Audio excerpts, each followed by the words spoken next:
ዶክተር አብይ እርሶ ለዚች ሀገር አመራርነት አይመጥኑም መውረድ አለብዎት ብለንም የመናገር መብት አለ። መንግስት ህግና ስርዓትን አያስከብር አንልም። የአንድ መንግስት ትልቁ ኃላፊነት እንደውም እና ዋነኛው ኃላፊነቱ የዜጎቹን ሰላምና ደህንነት ማስጠበቅ። ማንም ሰው ከህግ በላይ አይደለም። ማንም ሰው ከሀገር በላይ አይደለም። ሀገር ከምትፈርስ ወንጀለኞች ለፍትህ መቅረብ አለባቸው።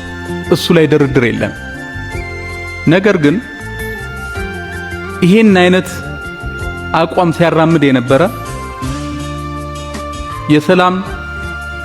የሰላማዊ ትግል ሲል ዋጋ ሲከፍል የነበረ ፓርቲ ከዚህ ሁከትና ብጥብጥ ጋር ያይዞ ድንጋይ አስወርውረሃል፣ ገንዘብ ረድተሃል፣ አደራጅተሃል ተብሎ ያለምንም ተጨባጭ መረጃ የፓርቲን አመራር ማሰር ፍጹም ተገቢ ነው ብለን አናምንም።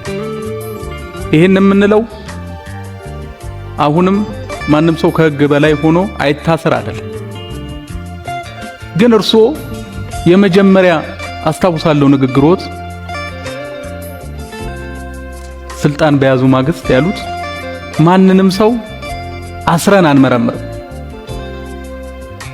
በቂ መረጃ ካላገኘን በስተቀር አናስርም ነው ያሉት። አቶ ልደቱ አይታሰር አይደለም። ከተጠረጠረ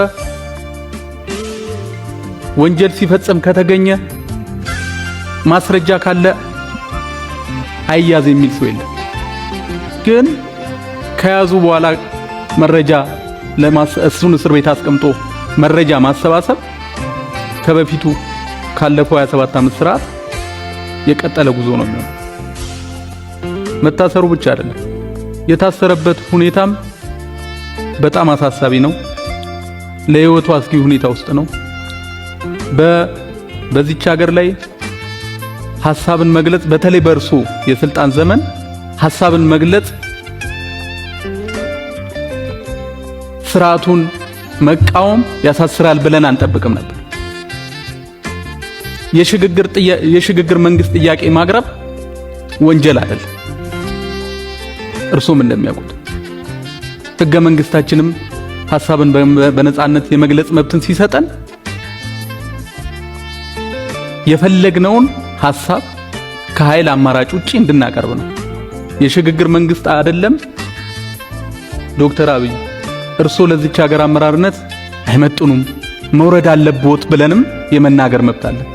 ይሄንን መብት ይሄ መንግስት ሳይሆን የሰጠን በተለይ እናንተ የዜጎች የብሔር ብሔረሰቦች የቃል ኪዳን ሰነድ ነው የምትሉት ህገ መንግስት የሰጠን መብት ነው። ይሄን መብት ኤክሰርሳይዝ እንድናደርገው ነው ማበረታታት ያለብን።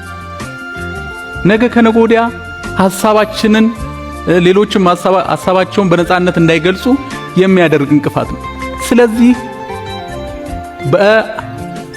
በተፈጸመ ሁከትና ብጥብጥ ሰበብ የተለየ ሐሳቦች ያላቸውን የፖለቲካ አመራሮች ማሰር ተገቢ ነው ብለን አናምንም። መንግስቶት በዚህ በኩል አስፈላጊውን የእርምት እርምጃ ቢወስድ ጥሩ ነው ብዬ እላለሁ። በመጨረሻ ግን አንድ የሚያረጋንን ደግሞ ነገር ተናገር